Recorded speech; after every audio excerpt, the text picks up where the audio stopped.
Maestra para, para, esta importante, para este importante evento titulado, perdón, que tengo que buscar mi notica porque es largo el título, Gestión adaptativa y socioecológica para la construcción de resiliencia en comunidades ribereñas vulnerables al cambio climático, presentado por la arquitecta María Isabel Serrano. Esto entra dentro de un marco de diversas actividades que estamos haciendo con el tema no solamente del cambio climático, sino también de la sostenibilidad. En la semana pasada se presentó el tema de la arquitectura vernácula y sostenible por el arquitecto César Payams a través de la Asociación de Estudiantes de Arquitectura, y próximamente tendremos otra actividad de las estudiantes de diseño y interiorismo. Así, sin más, nosotros ya les estaremos invitando a otras actividades. Le voy a pasar la palabra a la arquitecta Daritza Nicodemo, quien es la directora del SEUR, y estará dándonos ahora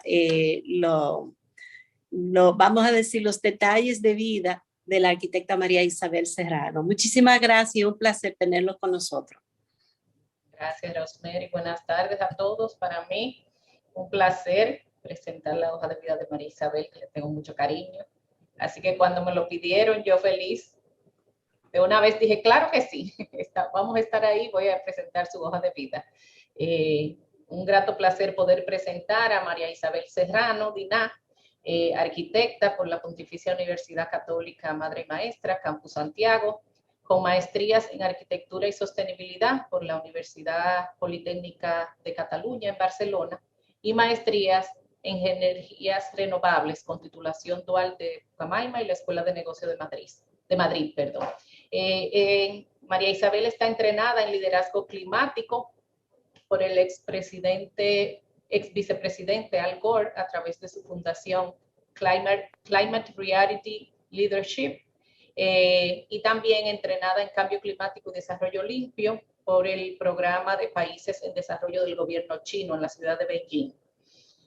Recientemente finalizó sus estudios de doctorado en sostenibilidad con el Centro de Estudios Panamericanos de Michoacán, México, cuya resultados de tesis doctoral nos va a presentar hoy, con el título Gestión adaptativa y socioecológica para la construcción de resiliencia en comunidades ribereñas vulnerables al cambio climático, tomando de caso de estudio la cuenca urbana del río Yaque del Norte en Santiago. La arquitecta Serrano también es profesora por asignatura, tanto de la Escuela de Arquitectura y Diseño de esta universidad como del Departamento de Estudios Generales, y ha impartido docencia en otras instituciones académicas.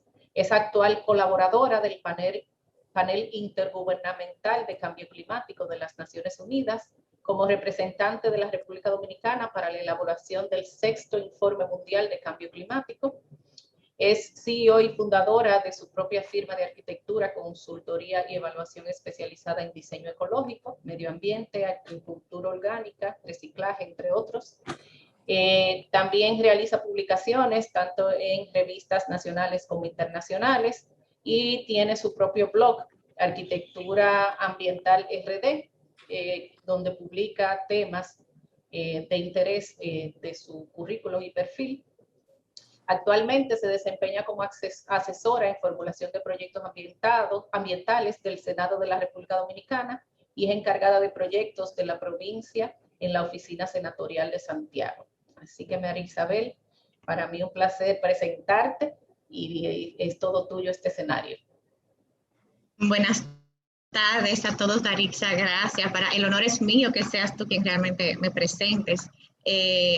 Primero, dar las gracias grandes a la universidad, a la Pontificia Universidad Católica Madre y Maestra, por el apoyo que me ha brindado en mi proceso de doctorado. También a Fondo Verde, quien me apoyó inicialmente con con los costes para poder cursar mis estudios.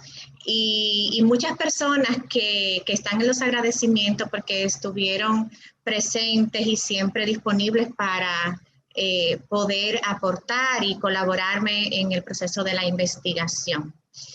Voy a compartir pantalla y en este proceso les voy a comentar un poquito sobre lo que será esta presentación de resultados.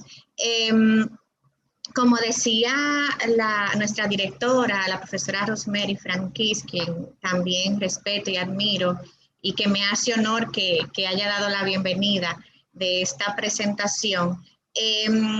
Esto es en el marco de la investigación de doctorado que recientemente finalicé y es una investigación muy extensa, con mucho contenido, muchos datos y que realmente tuvo si se pudiera decir así, una serie de procesos propios.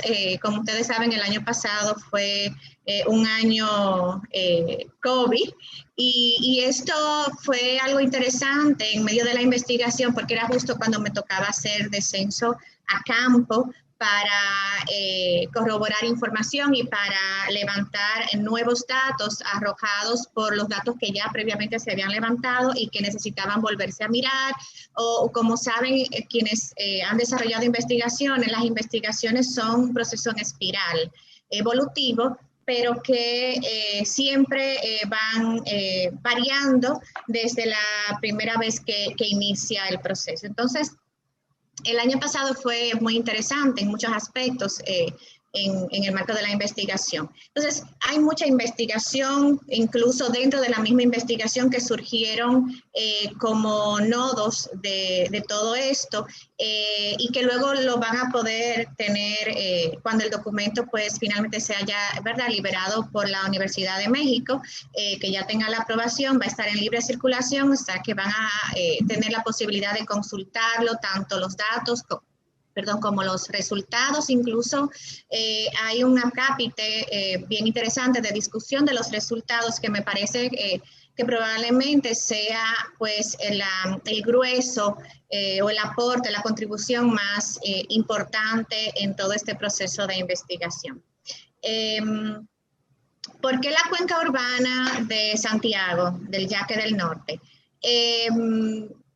Cuando se me presentó la oportunidad de realizar esta investigación, siempre me he sentido muy identificada primero con mi ciudad, Santiago, y con todos los aspectos socioecológicos que han envuelto lo que es el desarrollo urbano. Entonces, creo que ahí queda un poco explicado brevemente el por qué Santiago, el por qué el Yaque. Pero científicamente también queda fundamentado a partir de lo que significa o lo que les representa la cuenca hidrográfica del Yaque del Norte, no solamente a Santiago, pero a la región y a todo el país.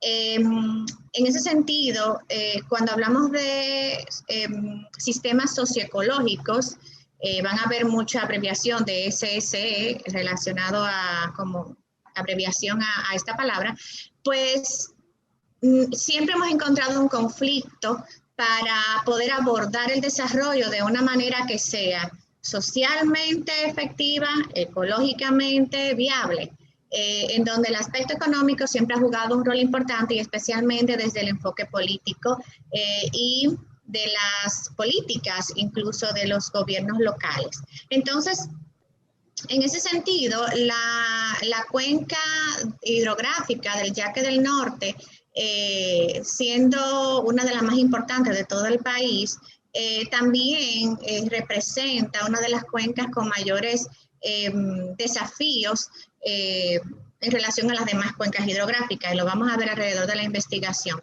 Quiero también mencionar la investigación. Por ser tan extensa, he intentado abreviarla lo más que he podido para no hacerla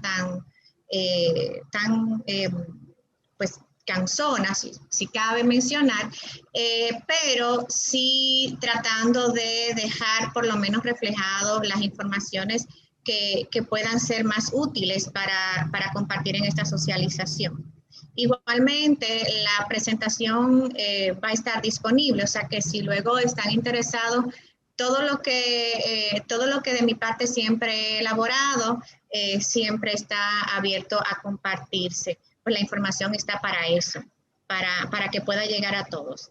Entonces, quiero dejar aquí un poco los agradecimientos antes de empezar, porque ciertamente yo no hubiese podido lograr esta investigación y la profundidad a la que llegué sin todas estas personas e instituciones que realmente hicieron posible estos casi 4 años de camino.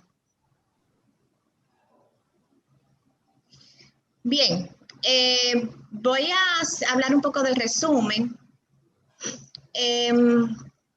Cuando hablamos de la adaptación al cambio climático, relacionado con la construcción de resiliencia, el enfoque de la socioecología y la gestión adaptativa en cuanto a los asentamientos humanos es crucial en el desarrollo de todas las poblaciones y del territorio, sobre todo cuando lo miramos desde la amenaza que representa tanto los aspectos climáticos como otros elementos naturales, que en el caso de Santiago tienen que ver la amenaza sísmica.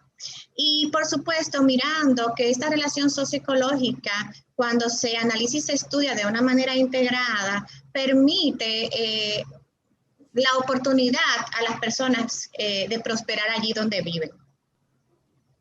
Comprender mejor estas relaciones nos ayuda en la construcción de comunidades más resilientes, pues conducen la misma planificación del desarrollo al cumplimiento de los objetivos de desarrollo sostenible. Y justamente uno de los elementos que surgieron dentro del proceso de la investigación que no estaban contemplados era cómo se ajusta el desarrollo, no solamente a nivel local, pero del país en general, en el marco del desarrollo sostenible. O sea, cómo vamos en cuanto al cumplimiento de los ODS y su vinculación con la Estrategia Nacional de Desarrollo. En ese sentido, partiendo de lo que pudiera significarle a Santiago, la relación de los sistemas socioecológicos de estos asentamientos humanos ubicados en zonas ribereñas resultó ser de gran interés cuando miramos la vulnerabilidad del territorio, no solamente por las amenazas sociales, climáticas, naturales, pero además por la forma en cómo el mismo territorio ha ido evolucionando en su crecimiento, como la mancha urbana ha crecido hacia la falla y cómo estos asentamientos humanos básicamente se han alojado en zonas altamente vulnerables, no solamente por inundaciones, pero por deslizamientos, afectando la integridad ecológica de la cuenca, lo que a su vez afecta la integridad social y económica de las personas que allí viven. A su paso por Santiago, el río Yaque del Norte recoge una importante carga de contaminantes y se pudiera decir que la más importante. El estudio arrojó que en todo el recorrido del Yaque del Norte, que son aproximadamente 310 kilómetros de longitud, justamente el 40% de esa contaminación en el Yaque del Norte lo recibe en Santiago. Pero además, con una amenaza importante en cuanto a lo que es la zona de amortiguamiento de inundaciones, lo que son las y tema de defensa natural de todas estas comunidades, es decir, el bosque ribereño muchas veces se ve desprovisto el cauce del río y por lo cual tiene dificultades para enfrentar grandes inundaciones. Como parte de los objetivos de este trabajo de investigación era analizar quizás bien a profundidad lo que es el proceso de transformación socioecológica de la cuenca urbana del Yaque del Norte en Santiago, tanto producto de los asentamientos humanos informales, como también lo que a su vez ha sido la deforestación de los ecosistemas naturales. basado en la misma naturaleza de la investigación y su interconexión con otros factores que fueron determinantes en la degradación del río, básicamente tuve que irme históricamente a estudiar qué había pasado anteriormente con el yaque y estas poblaciones y cómo históricamente el yaque fue recibiendo importantes impactos tanto sociales como ecológicos que determinaron lo que es el yaque hoy en día. Y así me fui a ver el histórico, probablemente tomando como referencia el inicio de la construcción del contraembalse, es decir, del complejo de embalses Tavera Bao López Angostura. Asimismo, también se procedió a la construcción histórica de los eventos e intervenciones que han alterado el curso fluvial del río, tanto naturales como sociales. En cuanto a la fuente de información bibliográfica, se consultaron estudios locales y también investigaciones de casos en contextos similares, tanto socioeconómicos como socioecológicos, que sirvieron de base para la construcción de esta investigación. Además, se trabajó en un levantamiento de campo, se hizo un reconocimiento inicial, se hizo una caracterización de la cuenca urbana, los impactos asociados a la cuenca, complementado con entrevistas a actores clave, líderes comunitarios, instituciones, consultores, y todas las personas que de alguna manera tienen que ver con la vida del yaque, tanto en su histórico como en lo actual. Esto fue un trabajo exhaustivo de recolección y análisis de artículos científicos. Además, cerca de 120 artículos científicos fueron consultados en la línea de la socioecología y de la gestión adaptativa, para poder también, además, desde ese contexto científico, poder evaluar y analizar lo que es el impacto y la capacidad de resiliencia de la cuenca o de las cuencas hidrográficas. Finalmente, como parte importante, como les decía, de este trabajo eran los resultados y las conclusiones a partir de las discusiones y lecciones aprendidas. Es algo muy dicho, Santiago es una de las ciudades más estudiadas, esto es cierto, pero uno de los hallazgos, y esto lo comparto al final, que pude identificar es que, aunque es una de las ciudades más estudiadas, es de las ciudades que probablemente con más estudios, pero menos compartidos. Que se me olvida, que se me olvida. Menos socializados y que además tienen, si se pudiera decir de esta manera, paralelismo e incluso choque de información entre las diversas instituciones, incluso grados científicos. Y esto fue quizás una de las limitaciones con las cuales me encontré en el proceso de investigación, porque muchas veces cuando consultamos documentos técnicos, científicos, con datos locales, y vemos que en otros estudios o que en otras posturas se reflejan otros datos y que muchas veces es con una amplitud que lleva a la ambigüedad, pues esto requiere muchas veces que tenga pues el investigador, en este caso mi persona, que irse a levantar nuevamente la información y desarrollar pues una serie de instrumentos y todo que a veces también retrasa el proceso de investigación cuando no se concibe desde el inicio. Entonces, a esto me refiero que por eso las investigaciones son procesos en espiral, en este caso fue bastante, y qué bueno porque esto permitió llegar a un nivel de detalle y de datos lo más cercano posible a la realidad y probablemente pues arrojar al final los resultados que algunos de estos los voy a compartir hoy. Le digo por la extensión de la investigación, pues luego podrán consultarlo en el documento si así lo desean.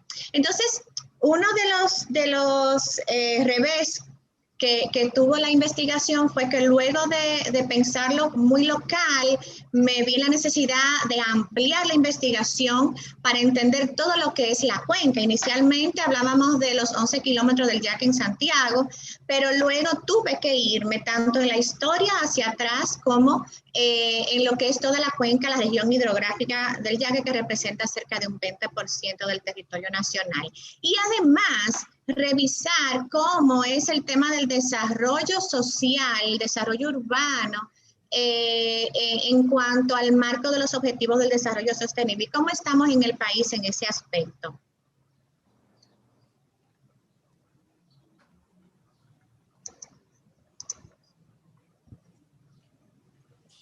Bien.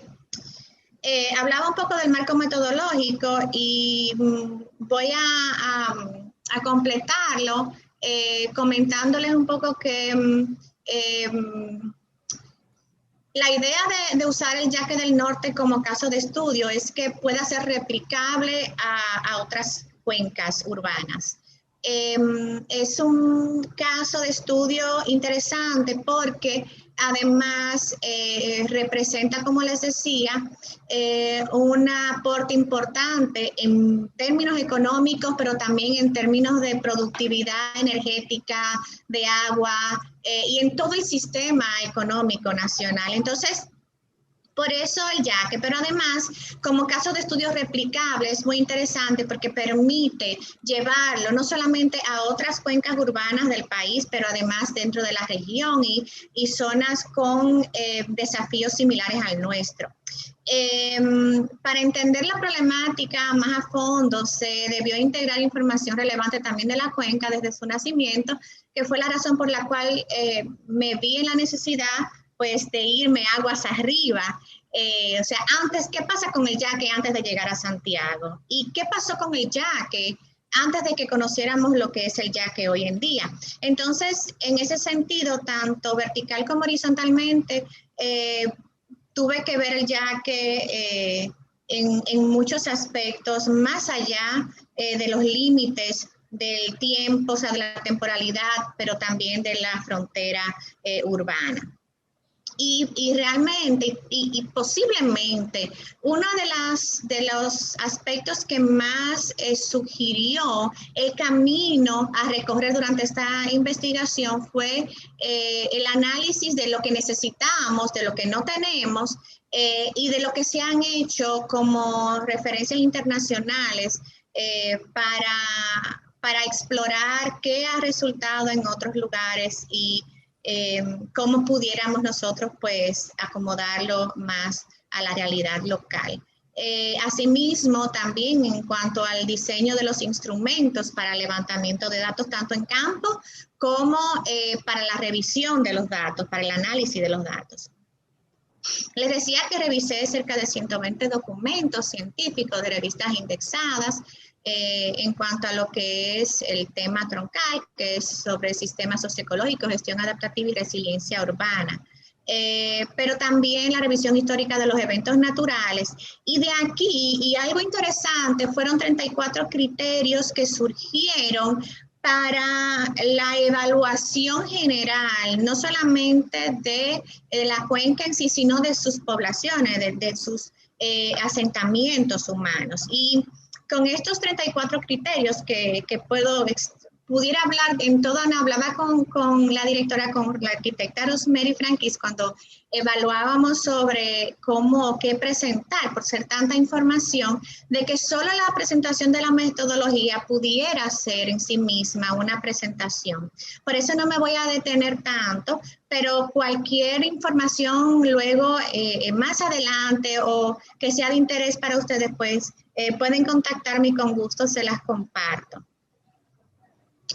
Estos son los 34 criterios, no voy a entrar en detalles porque tendría que empezar a explicarlo cada uno, pero quise sí presentarlos a modo de información para que sepan un poco cómo estos 34 criterios además estuvieron categorizados dentro de lo que son el marco del desarrollo sostenible y sus 3 dimensiones, la dimensión social, la dimensión económica y la dimensión ecológica.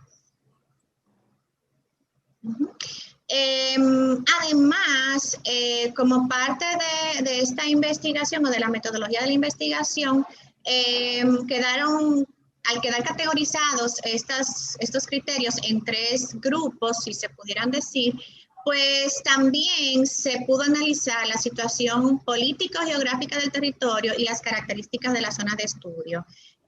Con este proceso fue que se pudo determinar cuáles comunidades eran las necesarias para fines de la investigación o cuáles eran las que realmente eran de interés dentro de la cuenca del Yaque del Norte en Santiago. Porque debo recordar que la frontera de la investigación se limita a lo que es la cuenca urbana del Yaque del Norte en esta ciudad, aunque como les decía, tuve que ampliar la investigación para que se pudiese entender y llegar realmente a conclusiones mucho más acertadas sobre lo que es el Yaque y por qué es así el Yaque y el futuro mismo del Yaque.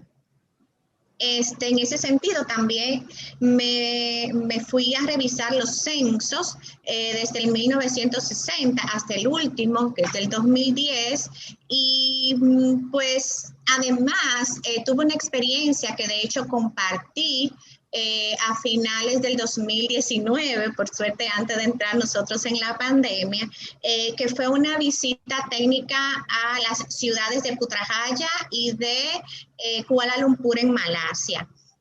Aquí fui a presentar, a trabajar dentro de un simposio científico por invitación de la Universidad de Hyatt-Watt, el gobierno británico y el gobierno de Kuala Lumpur, también el gobierno de Dubái, y era un simposio justamente sobre la resiliencia de ciudades con ríos urbanos.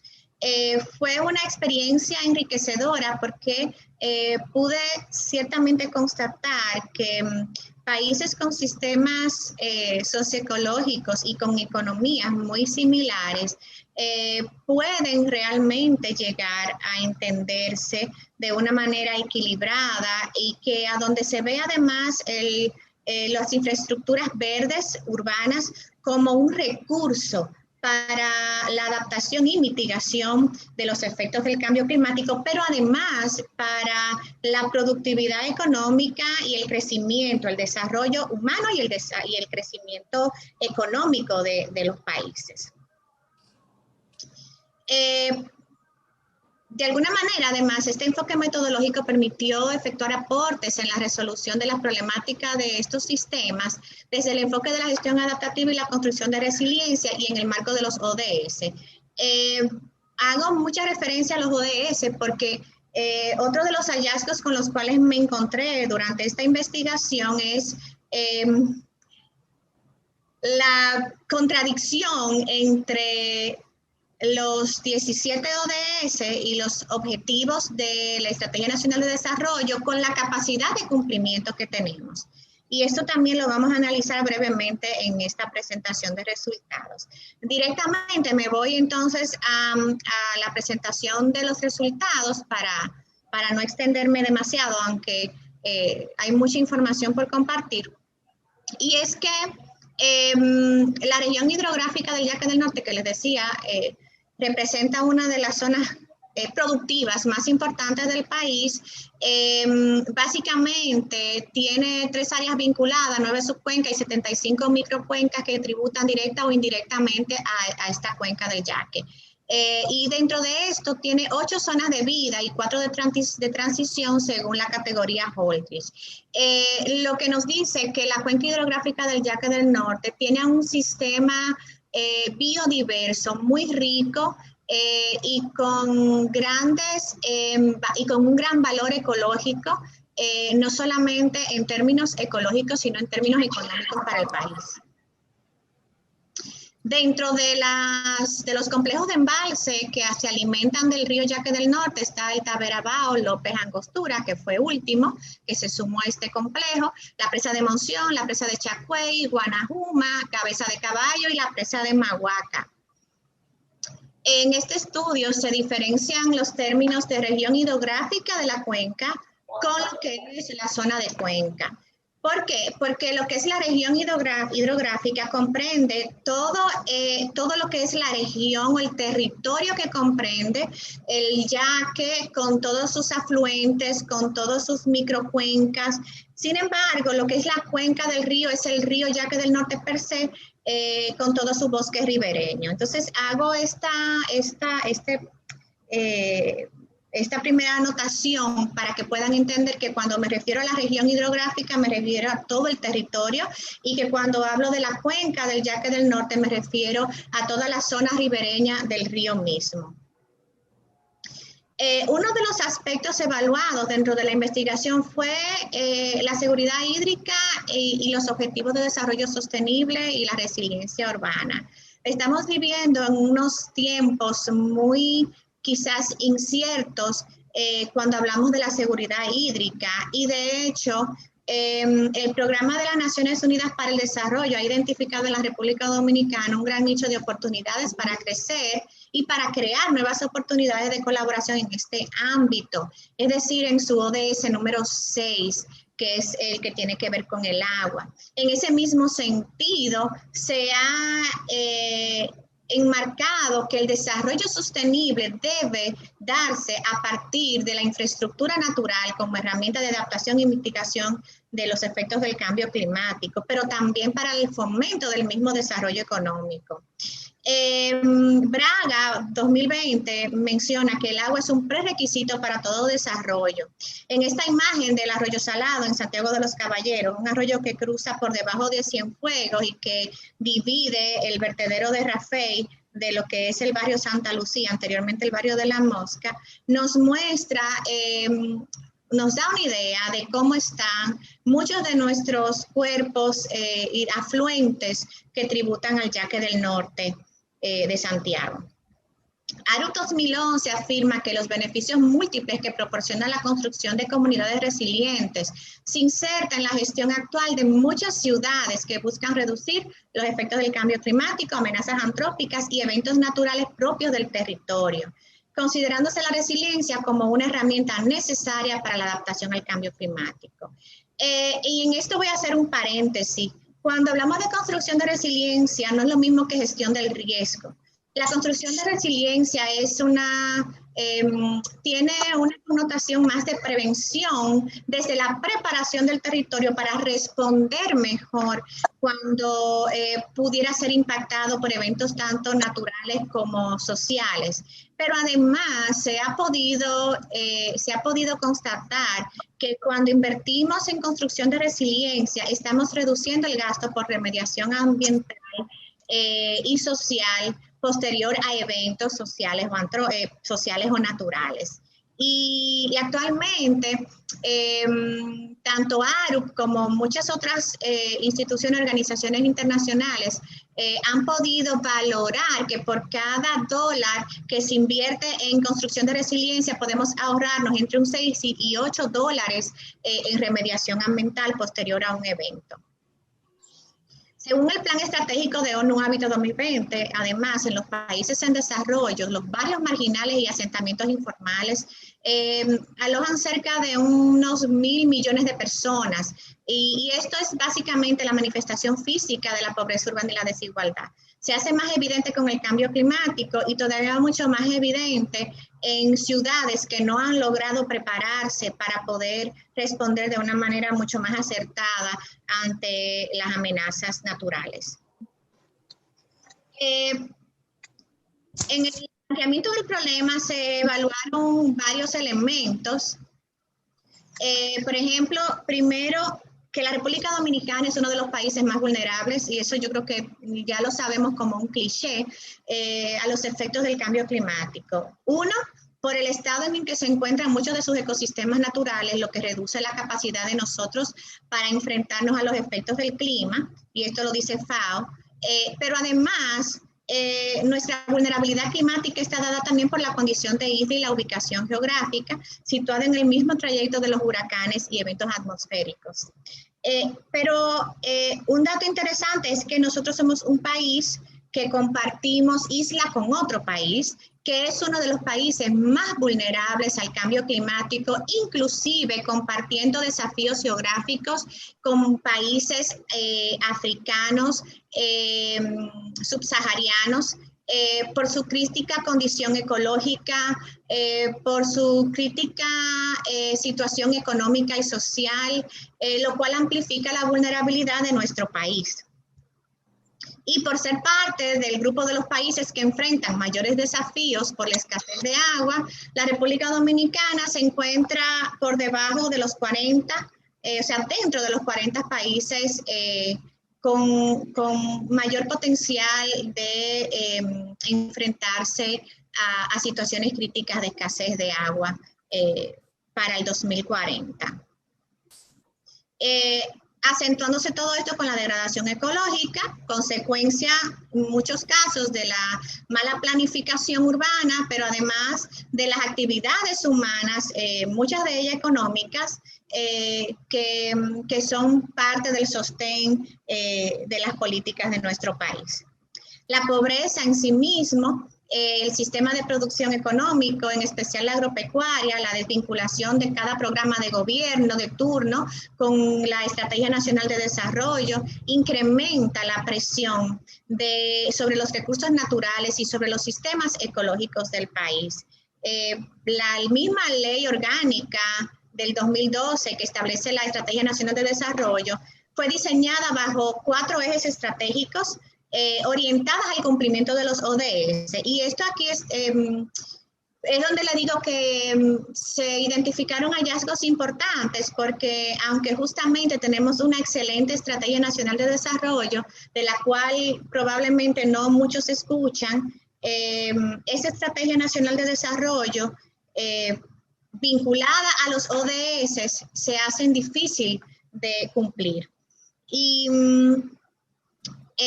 cuando vemos la estructura de los ejes estratégicos, por ejemplo, tiene 4 objetivos generales, pero dentro de los objetivos específicos, entonces nos encontramos con 56 objetivos específicos, perdón, dentro de 19 objetivos generales repartidos en los 4 ejes y 440 líneas de acción. Y aquí es donde quizás intenté profundizar más durante la investigación, aunque, ojo, no era la investigación per se, pero por el mismo proceso al que me llevaba la investigación, tuve que involucrarme en el análisis de todas estas líneas de acción que establecen estos 56 objetivos específicos y estos 19 objetivos generales a su vez. Y aquí es donde realmente se encontró mucha ambigüedad a la hora de poder cumplir con estas líneas de acción, que son realmente las que llevan de alguna manera a la acción para lograr el cumplimiento de los ODS. Compatibilizando los objetivos específicos con los ODS se encuentran alineados en su mayoría, en teoría, o sea, de forma están alineados. Pero cuando nos vamos a las líneas de acción y los insertamos dentro de cada uno de los ODS, vamos a ver una disparidad grandísima en cuanto, por ejemplo, el ODS número 13, que es el que tiene que ver con la acción por el clima, y dice que la capacidad o la información disponible para poder medir ese ODS quizás llega a un 25%. Y realmente es porque estas líneas de acción de la Estrategia Nacional de Desarrollo no pueden ser medibles tan fácilmente porque no están diseñadas de una manera que puedan realmente ser medibles, porque quedan ambiguas. Y por ponerles un ejemplo, porque igualmente no voy a profundizar en esta parte, pero fue muy interesante ver cómo entre un ODS y otro realmente en relación a la Estrategia Nacional de Desarrollo hay tanta diferencia. Por ejemplo, vemos que el ODS número 12, que tiene que ver con la producción y consumo responsables, hay un 0% de información disponible para poder medir los ODS. Sin embargo, Al lado opuesto, uno de los ODS que cuenta con mayor información para poder medirse es el ODS número 7, que es el que tiene que ver con energía asequible y no contaminante, que va en alrededor de 83% de información para medirlo. Entonces, vemos así como mucha disparidad en cuanto a la posibilidad de cumplir los ODS y nos preguntamos siempre, pero ¿por qué la República Dominicana no puede realmente mejorar en la capacidad de cumplir los ODS, de ser más sostenible, de mejorar las prácticas, las estrategias, de tener políticas más buenas? Porque el problema no es de forma, no está en la teoría. De teoría tenemos mucha, está en la capacidad de implementar la teoría y en las herramientas que tenemos para poder llevarlas a cabo, incluso los recursos disponibles, tanto recursos materiales como humanos. Refiriéndome específicamente al ODS número 6, que es quizá uno de los ODS que más se está moviendo ahora por el tema de la importancia del agua y de que ahora todas las organizaciones internacionales están priorizando el ODS número 6 y apoyando a los países que están apostando por la sostenibilidad del agua. Vemos que en términos de la CRIN, o sea, de la cuenca hidrográfica, de la cuenca del Yaque del Norte, la calidad y la cantidad del agua se redujo en muy poco tiempo, a una tercera parte, y probablemente cuando digo poco tiempo me refiero a cerca de unos 40 años, como consecuencia tanto del incremento poblacional como de las actividades humanas. Esta presión hídrica se percibe más en la CRIN porque por términos de oferta y demanda, la CRIN apenas alcanza el 97%, y digo apenas, porque realmente es una cuenca que está sobregirada en cuanto al uso y a la capacidad para abastecer agua. Entonces, ahí entra otro tema, y es más que nada a modo de reflexión. La misma Constitución de la República Dominicana establece que el abastecimiento de agua para consumo humano está por encima de cualquier otro uso. Sin embargo, muchos de nuestros embalses, contraembalses, o sea, lo que son los sistemas de embalse, por lo menos que tienen que ver con la CRIN, o con la región, toda la región hidrográfica de la CRIN, generalmente prioriza la producción energética, lo cual es importante también. Pero esto se da porque cuando las presas y los contraembalses bajan un poco o bajan al nivel mínimo, a la cota mínima que deben tener para producir energía, entonces ya no pueden seguir abasteciendo agua para consumo humano ni riego y otras actividades que dependen del agua.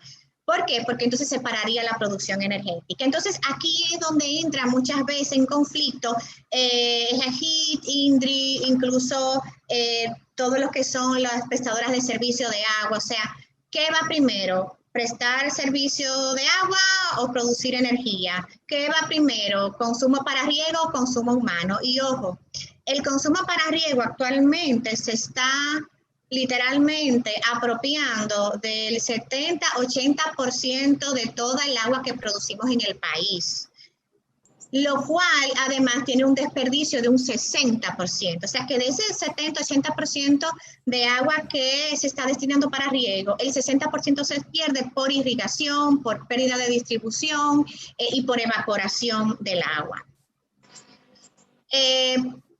Otros problemas fueron asociados al uso de agua, como por ejemplo la escasez, la contaminación, fallas en los sistemas de transmisión y bloqueo de entrada del agua por mala distribución.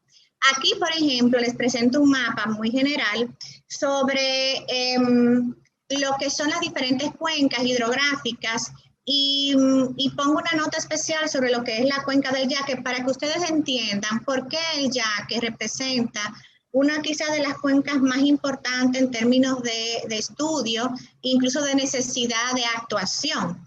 Es una de las presas con mayor presión hídrica, de las cuencas con mayor presión hídrica de todo el país, pero además tiene a su cargo importantes procesos de productividad que dependen de esta cuenca, que está prácticamente a su máxima capacidad de consumo.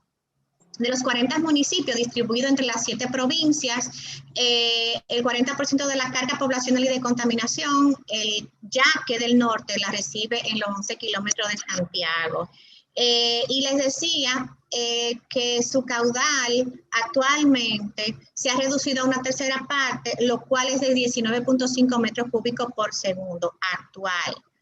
En cuanto a lo que era antes, podemos ver que de 56.59 metros cúbicos por segundo, básicamente es una tercera parte lo que el caudal de Yaque pues fluye actualmente. Y esto tiene mucho que ver, como les decía, con el represamiento aguas arriba, pero también con la deforestación de todo lo que es la región hidrográfica de la Crina.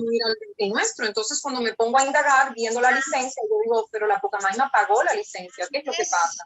Estábamos todos, incluyendo yo, fíjense que hay un usuario donde soy yo misma, entrando a un link equivocado. Les pido 1000 disculpas, por favor. Ok. Bien, entonces...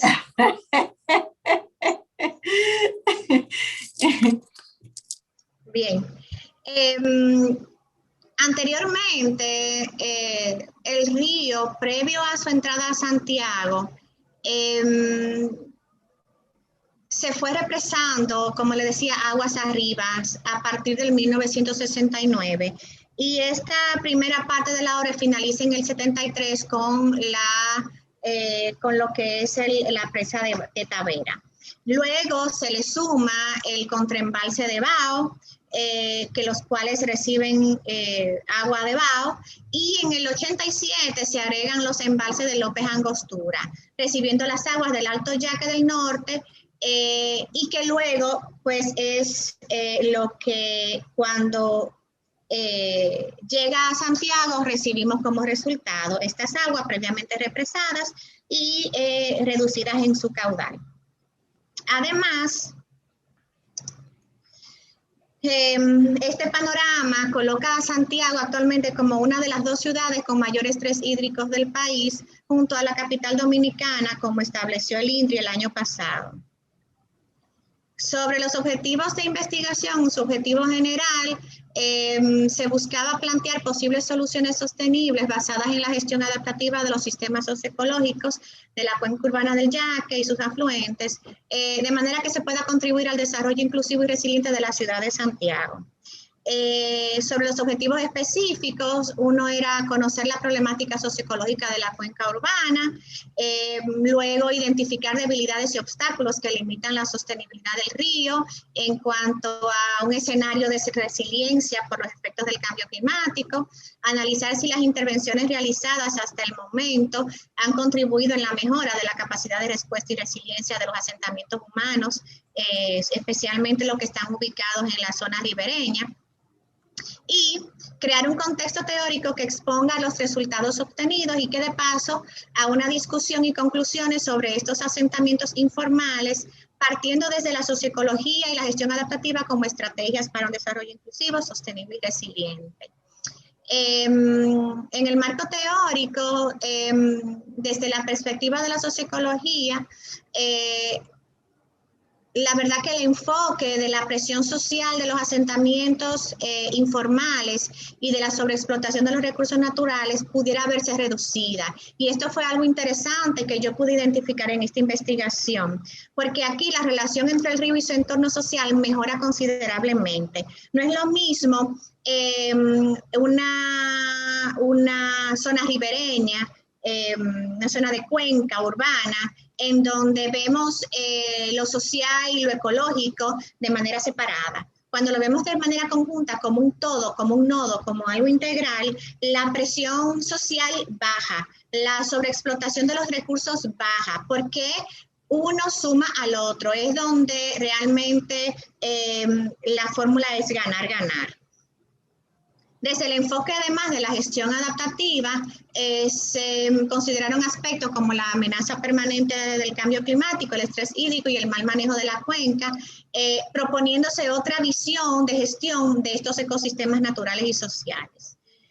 Para el abordaje de posibles soluciones de estas problemáticas de los sistemas socioecológicos, se analizaron conceptos básicos que básicamente resultaron esenciales para acercarnos hacia la construcción de un modelo de territorios con ríos resilientes al cambio climático, pero también al crecimiento social y económico, y que estén en el marco del cumplimiento de los ODS. Dentro de estos conceptos clave fue que evalué, que analicé, que estudié, se investigaron y que de hecho están en el documento, fue la gestión integral de cuencas y sostenibilidad de cuenca, la gobernanza de la cuenca, la resiliencia comunitaria, lo que es el bosque de galería o bosque ribereño, ciudad inteligente o smart cities, servicios ecológicos, resiliencia urbana basada en la gestión adaptativa de estos sistemas, infraestructuras naturales o infraestructuras verde-azul, la resiliencia ecológica, la cuenca resiliente y la restauración ecológica. Entrando ya a la parte de resultados, los datos se presentan en 3 momentos. Que tienen que ver con el referente histórico del yaque, tanto en su contexto como cuenca hidrográfica, como región hidrográfica, hasta la situación actual y particular del estado de la cuenca urbana y las problemáticas de sus sistemas socioecológicos en Santiago de los Caballeros. Fui de lo general a lo particular, y en este sentido, primero se evaluó la situación histórica de toda la región hidrográfica, luego lo que era Santiago de los Caballeros y sus riesgos naturales, su historia de resiliencia empírica, y posteriormente, la situación histórica de las problemáticas socioecológicas en la cuenca urbana de Santiago. Ese es un mapa base que es de Plan Yaque del 2016 y que lo utilicé para evaluar y comparar la situación actual. Los porcentajes que ustedes ven en la imagen son al momento del estudio a finales del año pasado, que fue la última vez que hice corroboración de información. Toda la base de datos compilada está en el documento de investigación. Estos básicamente datos ya crudos. Y aquí pues ya los datos terminados. Por ejemplo, si vemos el porcentaje de población boscosa que tenemos en toda la cuenca hidrográfica, en toda la región hidrográfica del Yaque, hablamos de cerca de un 36%. Cuando hablo de bosques me refiero a bosques nativos y endémicos, propios de cada zona de vida y además representativos de lo que es la biodiversidad propia de cada lugar. Un 6%, que es la zona rosada, que tiene que ver con monocultivo de café y cacao y a veces también combinado. Luego cultivos de ciclo corto, un 29%, que es la zona naranja. Los matorrales, un 8%. Otros usos que tienen que ver más con la parte urbana, un 7%. Y de pasto, que esto es un dato interesante, que básicamente para actividades de ganadería, un 12%.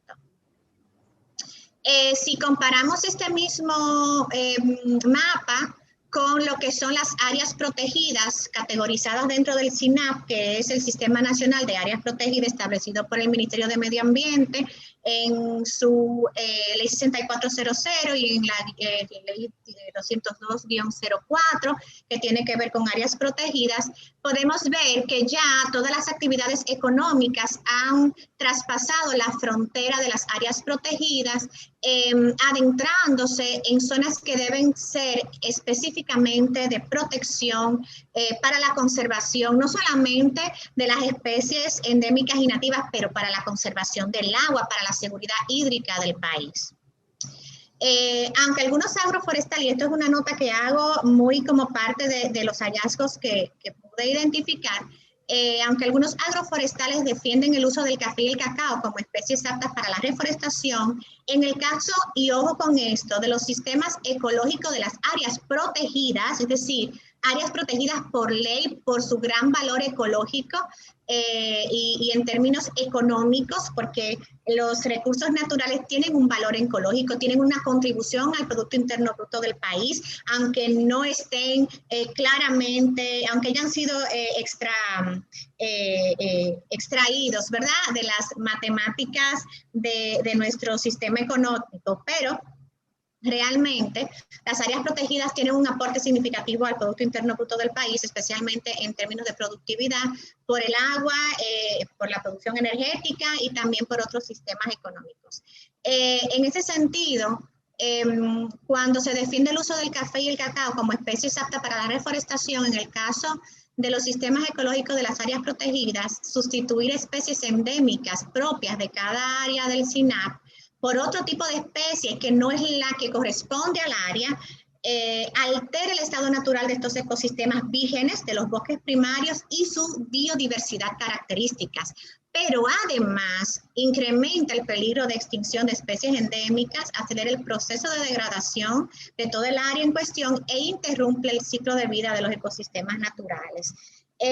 Y uno de los datos más importantes es que cuando nosotros sustituimos especies endémicas y nativas y propias, biodiversidad propia de cada zona de vida por otras especies, por ejemplo, para producción económica, dentro de las áreas protegidas, repito, estamos poniendo en riesgo nuestra seguridad hídrica, pero además nuestra seguridad nacional, la seguridad como país.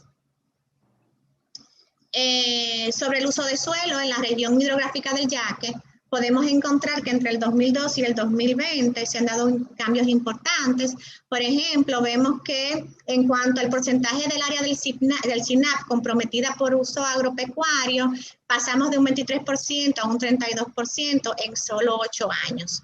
En cuanto a lo que es la agropecuaria, ha crecido de un 42.57% a un 53%, y que de todo esto las unidades bajo protección del SINAP han ido de un 34% a un 36%. ¿Qué quieren decir estos datos? Estos datos quieren decir que aunque hemos aumentado un 2% las zonas de protección o las zonas resguardadas por ley como áreas de conservación importantes, no es menos cierto que la agresión y la reducción de estas zonas de manera informal por uso tanto agrícola como pecuario se ha visto reducida significativamente, poniendo en riesgo nuestra capacidad de producción de agua e incluso la salvaguarda de nuestras especies endémicas y nativas propias de nuestro país,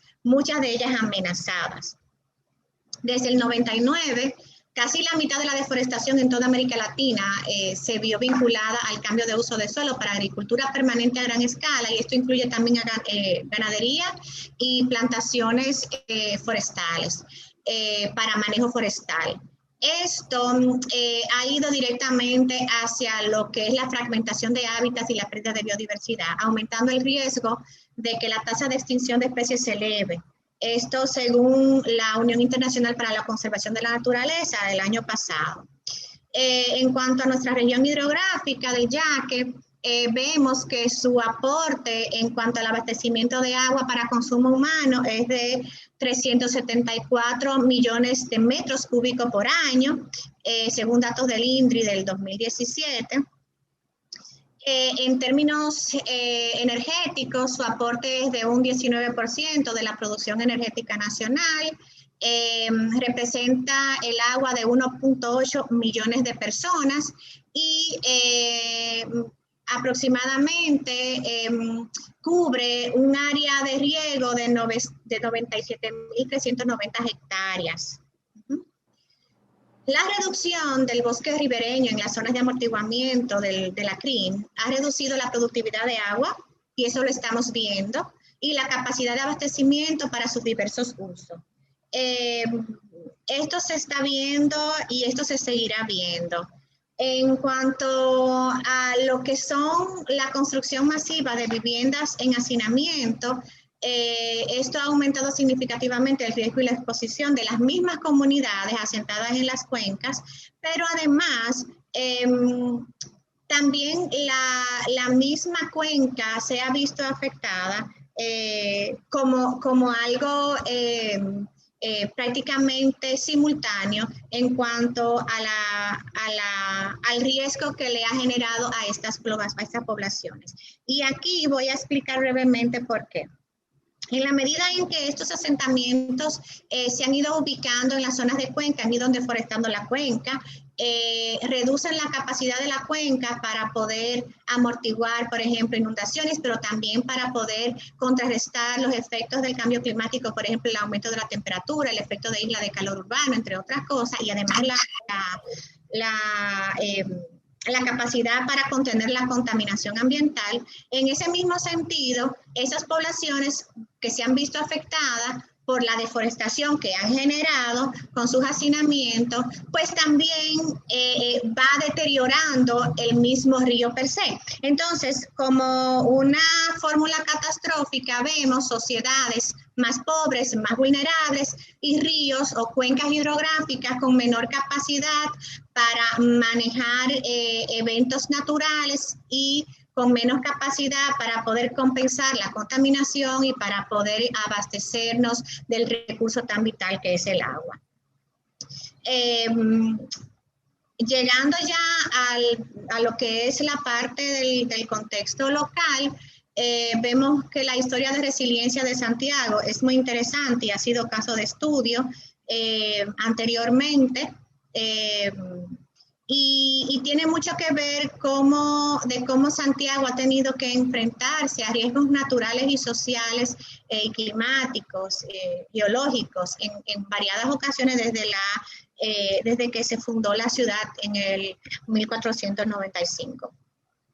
Y así aquí hay un cronograma histórico de cómo entre terremotos, eventos sociales, de luchas, batallas, otros terremotos, incendios, matanzas, en donde hemos perdido la población casi en su totalidad, ha vuelto a surgir, se mueve la ciudad del lugar, y ustedes saben un poco sobre eso, que la ciudad inicialmente se originó en el río, luego se mueve a Jacagua, luego el terremoto provocó otra vez el movimiento de la ciudad, y quizás me voy luego a detener un poco más sobre los últimos sucesos que tienen que ver con los huracanes de la tormenta tropical Olga y, bueno, los huracanes Irma y María, de cómo esto no solamente afectó social y ecológicamente, pero además al Producto Interno Bruto del país.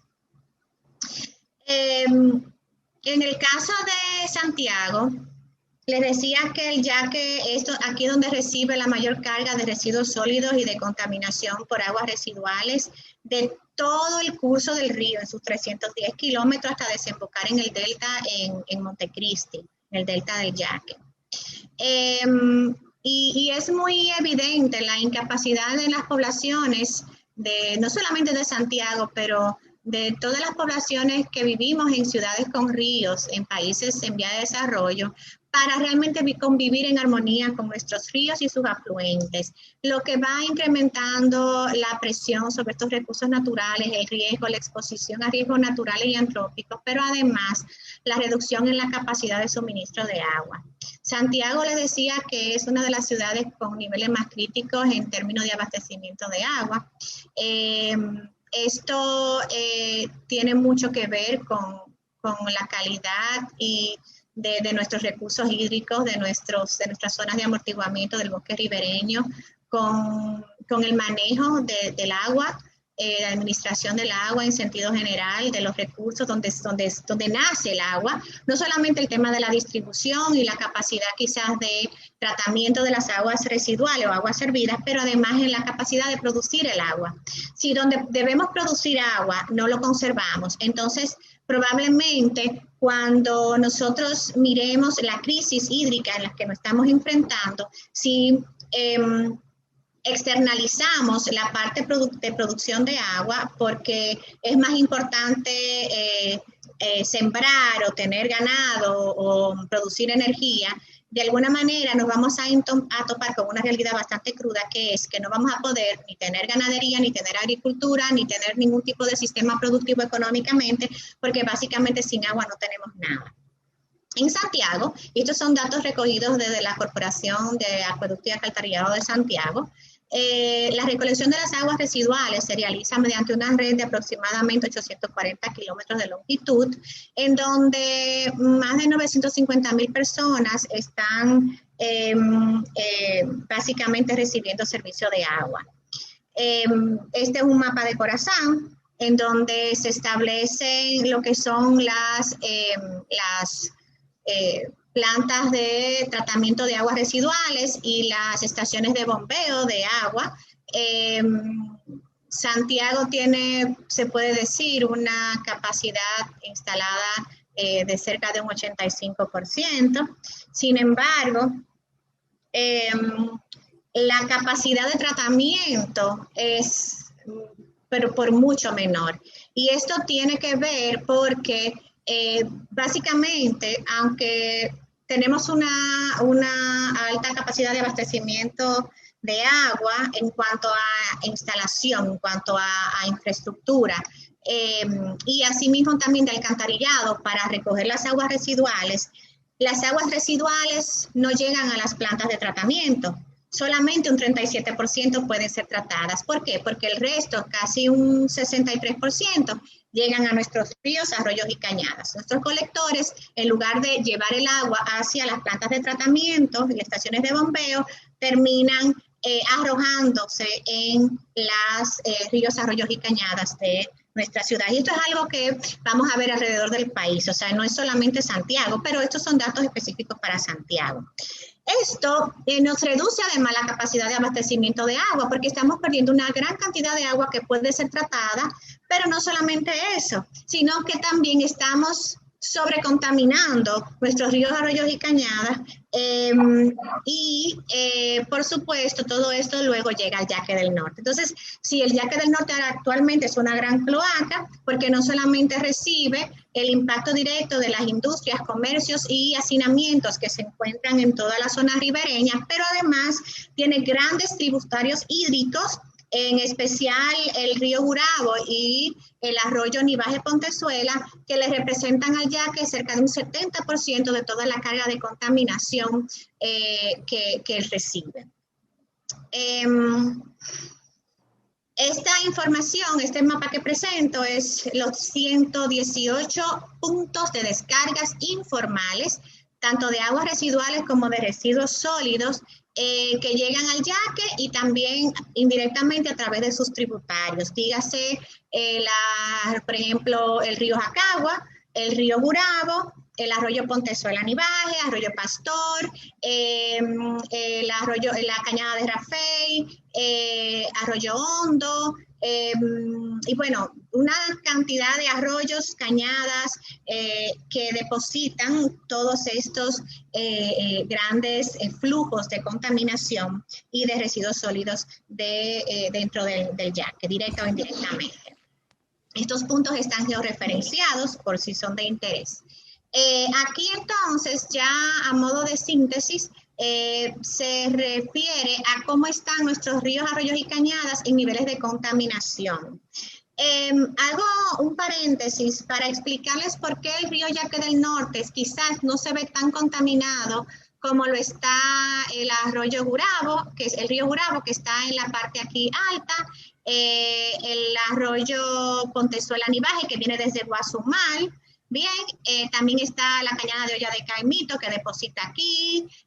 También tenemos la que deposita en el Nivaje, el arroyo Nivaje, la cañada de la Sursa, arroyo Hondo, cañada del Diablo. Bueno, no nos ponemos de acuerdo todavía en cuántas cañadas, ríos, arroyo total hay en Santiago. Los discursos van entre 30 y 80. Realmente, hasta donde pude constatar, cerca de aproximadamente 30, porque es que por lo menos 60-70% están sepultados, entonces es imposible ya identificarlos. Pero sí, estos les representan una gran carga de contaminación al Yaque del Norte. Sin embargo, por el caudal que todavía maneja el Yaque del Norte, aunque se ha reducido en una tercera parte, ciertamente la oxigenación del agua permite reducir los niveles de contaminación que recibe, en especial del río Gurabo y del arroyo Nivaje Pontezuela, sumado con los otros. En el caso del río Gurabo, prácticamente lo que está recogiendo es agua residual, residuos sólidos, que a diferencia del arroyo Nivaje Pontezuela, la presión social en el río Gurabo es mucho mayor. La contaminación por residuos domésticos es mayor. En el caso del arroyo Nivaje, aunque ciertamente tiene una carga social, la carga industrial y comercial es mucho mayor que el impacto o la presión de la contaminación por origen doméstico. Y esto es importante que lo sepan, pero entre ambos le representan cerca de un 70% al Yaque del Norte. Sobre las inundaciones, pues muchas de ellas tienen que ver con el mal estado en que se encuentran los cuerpos hídricos, la impermeabilización de las áreas verdes, que cada vez tenemos más cemento y menos áreas verdes, y la antigua infraestructura de drenaje pluvial. En este sentido, muchas de las zonas de Santiago no cuentan con drenaje pluvial, el agua corre por encima, o sea, superficialmente, las escorrentías van por las calles hasta llegar directamente al Yaque del Norte o a través de sus tributarios hídricos. Además, el tema de los residuos sólidos es bastante fuerte tanto en los tributarios del Yaque como en el Yaque mismo, que muchas veces generan obstáculos para que pueda correr las aguas por estos diferentes cuerpos fluviales. A su vez, la degradación de los bosques ribereños ha incidido en que los ríos tengan menos capacidad para contrarrestar la contaminación y también para prestar sus servicios ecológicos, como son, por ejemplo, lo de la reducción del efecto de isla de calor, de la contaminación del aire que producen los vehículos, que producen la vivienda, que producen las industrias, el mismo polvo del Sahara, que es una contaminación de orden natural, pero que cada vez va a ser más severa producto de los efectos del cambio climático y del calentamiento global. Entonces, cuando vemos, por ejemplo, en números, eventos como la tormenta tropical Olga en 2007, que fue una tragedia para Santiago, tenemos que el impacto al Producto Interno Bruto Nacional fue de 14.500 millones de pesos. Santiago solamente fue responsable del 35% de las pérdidas al PIB. Perdón, de las pérdidas en términos económicos, lo cual significó un impacto de 1.3% al Producto Interno Bruto del país. ¿Por qué me voy a la parte económica? Y quizás que es lo más frío cuando hablamos de tragedias de este tipo. Porque si seguimos externalizando la prevención, la construcción de resiliencia, la necesidad de integrar las infraestructuras naturales como herramienta para el desarrollo de nuestras ciudades, seguiremos teniendo cada vez más, no solamente pérdidas sociales y probablemente tragedias de este tipo, pues esto se prevé que siga aumentando, pero además pérdidas económicas que países como el nuestro no puede darse el lujo. Países con tantas necesidades, tuvimos ahora la pandemia del COVID, todavía estamos en un proceso en donde casi todos los recursos económicos se invierten en contrarrestar la pandemia, en tratar de salir de la crisis económica, en tratar de mejorar la capacidad en las sociedades para manejarnos en este COVID y tratar de volver de alguna manera a una normalidad, entre comillas. Imagínense ustedes si esto se ve amplificado por la amenaza inminente de la temporada ciclónica que estamos viviendo actualmente, que acaba de empezar y que generalmente los momentos picos de la temporada ciclónica van entre final de agosto y principios de octubre. Y ojo con esto, es aproximado porque vimos que, por ejemplo, este año la temporada ciclónica, que siempre se inicia formalmente los primeros de junio, este año se preveía que fuera para mediados de mayo. Sin embargo, empezamos la primera semana de mayo a tener ya amenazas de formaciones en el Atlántico. Y hago este paréntesis aquí porque si nosotros no empezamos realmente a prepararnos como país y a integrar la resiliencia como parte de la planificación del desarrollo del país en general y bajarlo esto del nivel de gobierno central a los gobiernos locales, no vamos realmente a ver mucha sostenibilidad ni mucha capacidad real de crecimiento, ni en el futuro cercano ni más allá. En cuanto a las tormentas, que realmente fueron huracanes Irma y María, vemos que las pérdidas económicas ascendieron a 49.838 millones de pesos, donde Santiago fue responsable del 11% de ese total en pérdidas, y lo que le representó al país un 1.5% del Producto Interno Bruto. Y estos son datos que no me los he inventado yo, estos salen, por supuesto, de los resultados que sacan anualmente el Ministerio de Economía, Planificación y Desarrollo. Sobre las zonas inundables del Yaque y sus tributarios, vemos que Santiago históricamente también, y dependiendo los tiempos de retorno, cuando se calcula, tenemos zonas que son mucho más propensas y vulnerables a inundaciones. El Yaque en sí mismo tiene una alta propensión a inundaciones, siendo justamente la zona de Rafey y Bellavista las zonas más vulnerables a inundación por ser de los puntos más bajos del Yaque dentro de la ciudad. Justamente, y si ustedes recuerdan la tragedia de Olga, la cárcel de Rafey quedó bajo sedimento del lodo, producto de la inundación por el desbordamiento del río. Y esto nos dejó a nosotros una lección. Y en algún momento que se intentó renovar la cárcel de Rafey, justamente se entraba en discusión de por qué invertir en un lugar que ya había dicho recientemente que está propenso a volver otra vez a ser inundado por las aguas del Yaque. Aunque ciertamente en aquel momento la inundación se debió a un manejo del embalse, del sistema de embalse, pero indiscutiblemente ante los efectos del cambio climático y la incertidumbre que esto genera, tanto en el presente como en el futuro, no podemos predecir cómo el Yaque y sus tributarios se van a manejar, especialmente viendo que cada vez la situación ecológica, de su zona ribereña es cada vez más crítica, precisamente por el tema de los hacinamientos y de la extracción de minería, la extracción de material de mina. En Santiago tenemos que el Yaque es recibido por una gran actividad minera y que esto de vez en cuando genera ciertas situaciones de lodos que recorren todo el río hacia aguas abajo. Sin mencionar otros aspectos y otros químicos que también vienen recorriendo el Yaque.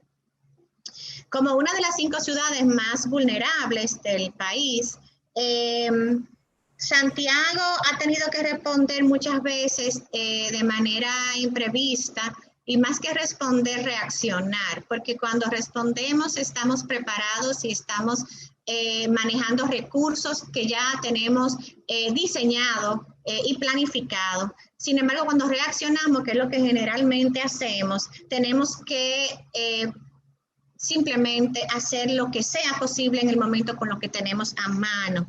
Y por esa razón, también Santiago tiene mucha historia que contar en cuanto a una resiliencia empírica. Álvarez, el estudio de Álvarez de 2018 estima que cerca del 38% de la población se encuentra en estado de alta vulnerabilidad socioeconómica y riesgos a desastres naturales. De aquí que 151 comunidades son vulnerables y están ubicadas entre los ríos, arroyos y cañadas de la ciudad, y de esto 11 se encuentran en alto riesgo por inundación y deslizamiento dentro de la ribera del Yaque del Norte. Así podemos ver que en ese sentido hay una dinámica socioecológica alrededor de la cuenca urbana en donde vemos que hay un alto porcentaje de la población en estado de alta vulnerabilidad, básicamente en donde se distribuyen 151 comunidades en todos los cuerpos hídricos de la ciudad, de los cuales 11 están en el Yaque y que representan 90 kilómetros de ríos, arroyos y cañadas que están recibiendo altas descargas de aguas residuales y residuos sólidos, en donde las zonas de amortiguamiento prácticamente están deforestadas y con baja capacidad para tratar de compensar en sí mismos esta contaminación y además de contener las inundaciones y los deslizamientos. ¿Por qué? Porque tenemos zonas de amortiguamiento desnudas, sin su bosque característico, y por esta razón el suelo desnudo pues genera grandes escorrentías de agua y lodo que generan deslizamientos y asimismo grandes inundaciones. Les comentaba que dentro de este factor importante de contaminación, las descargas directas que van a los tributarios del yaque y al yaque per se, tienen mucho que ver, pero hay otros tributarios que muchas veces quedan por desapercibidos, que son básicamente las mismas poblaciones que están en las márgenes. Este es el arroyo Pastor, por Bellavista, y básicamente sus formas de devolverle la gratitud al río es justamente colocando tubos de entre 6 y 8 pulgadas que devuelven todas las aguas residuales altamente contaminantes sin tratar a los diferentes afluentes del yaque. Muchas de estas comunidades están asentadas en el yaque, también han transformado el bosque de galería o bosque ribereño por zonas de cultivo y por zonas de, en muchos casos, de cúmulo de basura, de residuos sólidos mezclados. Una, porque tienen en algunos casos difícil acceso a calles. Para acceder hay que ir de una vivienda a otra por callejuelas en donde un vehículo quizás no puede acceder para la recolección formal de residuos. Entonces lo más fácil es tirarla cerca del río, que cuando el río crece pues se lo lleva. Esto según el pensamiento de estas comunidades. Así vemos que en este recorrido se identificaron diferentes tipos de contaminación.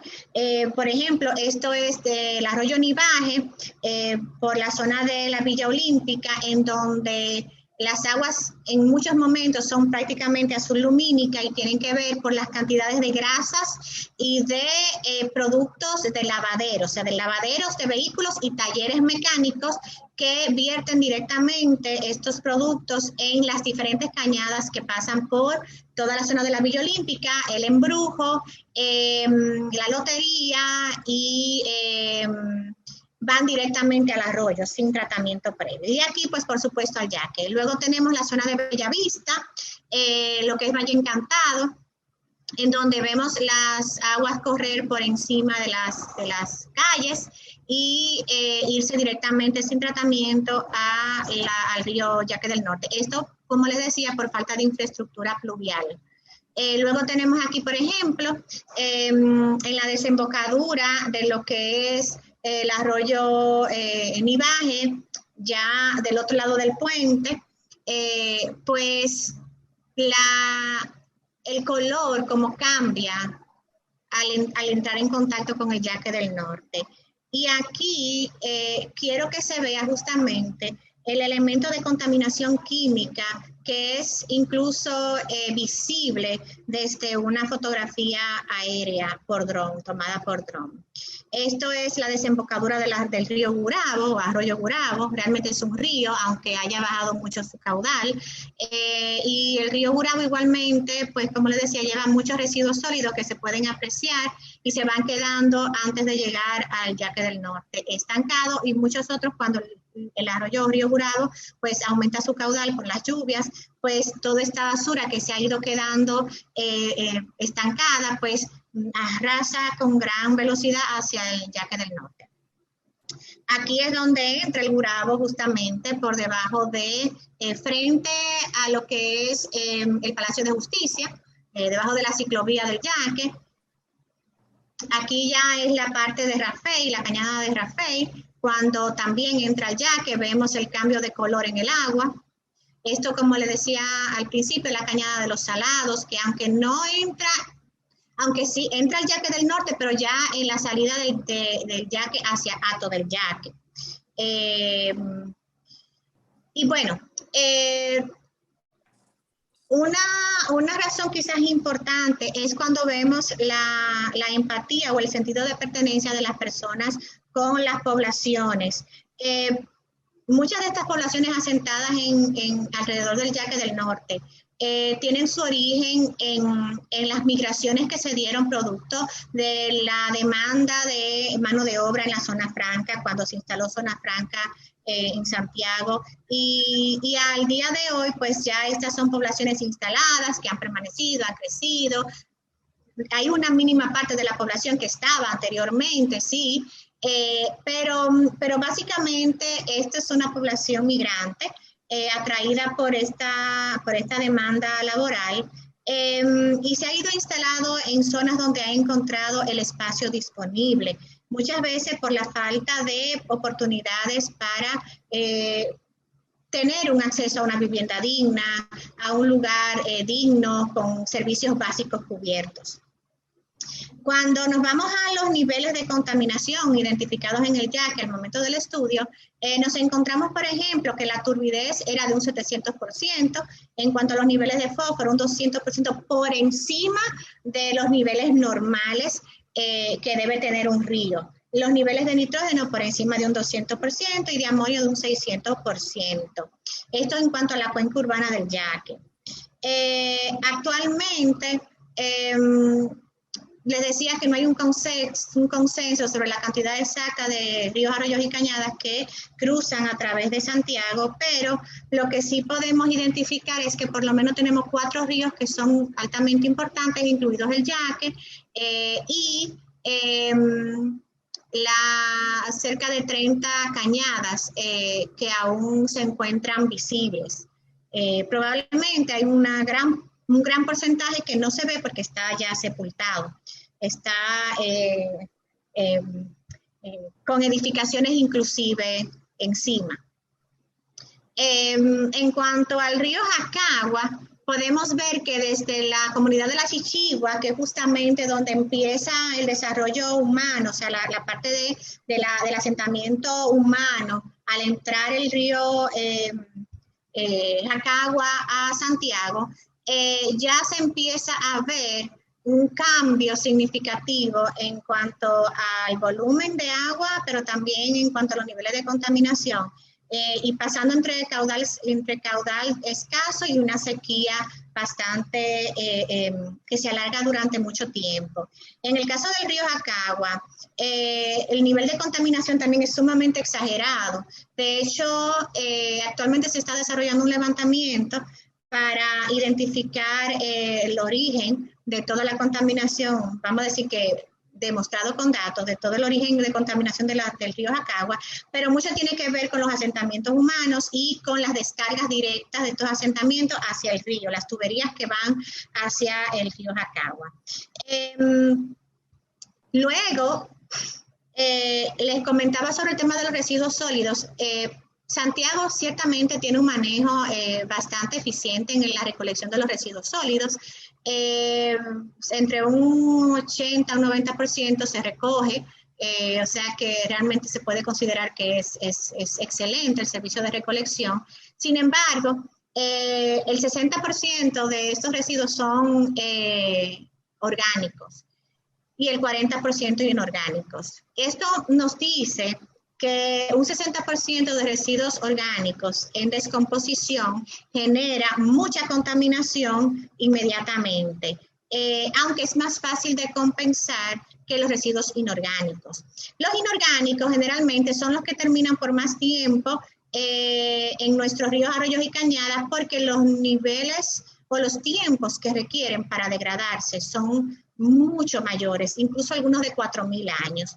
En este sentido, Santiago tiene una de las plantas de revalorización quizás más importantes de todo el Caribe, que es la planta de revalorización que tenemos en la zona de Rafey, que actualmente tiene la capacidad de procesar cerca de 600 toneladas de residuos inorgánicos. Pero porque no tenemos un sistema de preclasificación, solo se aprovecha un 7%, lo cual nos dice que seguiremos viendo muchos residuos todavía inorgánicos en nuestros ríos, arroyos y cañadas si no se establece un plan para la mejora de estas condiciones y del manejo de los residuos integralmente. Sobre lo que son los aportes del río Gurabo y de arroyo Pontezuela-Nivaje, actualmente también se está desarrollando una evaluación, unos análisis y unos procesos de estudio para ver de qué manera se puede reducir el impacto, no solamente de contaminación, pero mejorar las condiciones socioecológicas de este arroyo y de este río, respectivamente. Entonces, entrando ya, para ir finalizando, entrando ya a lo que es el estudio mismo de los asentamientos humanos en la zona ribereña del Yaque, se tomaron 9 de los 11 barrios según por sus condiciones de alta vulnerabilidad a inundaciones y deslizamiento de tierra, y que además presentaban un nivel socioeconómico de pobreza a pobreza extrema. En este mapa podemos ver los 9 barrios que fueron trabajados, entre ellos de sur a norte, el barrio La Lata, barrio Pastor, Hoyo Oscuro, Granito Hernández, Reparto Adames, Valle Encantado, Suelo Duro, Nueva Luz y Rincón de Oro. En estas comunidades la situación socioeconómica es realmente inestable y en un 80% precaria. Se encontró que el 90% de los hombres tienen trabajo informal, básicamente vendedores ambulantes, temporales y en el mercado del hospedaje ya que cuando aparece oportunidad. Algunos en el sector construcción y otros en algunos comercios temporales. Luego, en cuanto a las mujeres, entre el 12 y el 15% trabajan como empleadas domésticas, un 18% en zona franca y un 25% en la formalidad. El resto se queda en sus casas con la asistencia social del gobierno. Si lo vemos aquí en un cuadro, en una tabla de comparación, vemos que de ese 80% de población vulnerable, tenemos que en cuanto a la capacidad de subsistencia económica, tanto hombres como mujeres presentan realmente una inestabilidad económica importante, lo cual también conduce muchas veces a la situación tanto social como ecológica del estado de la zona ribereña.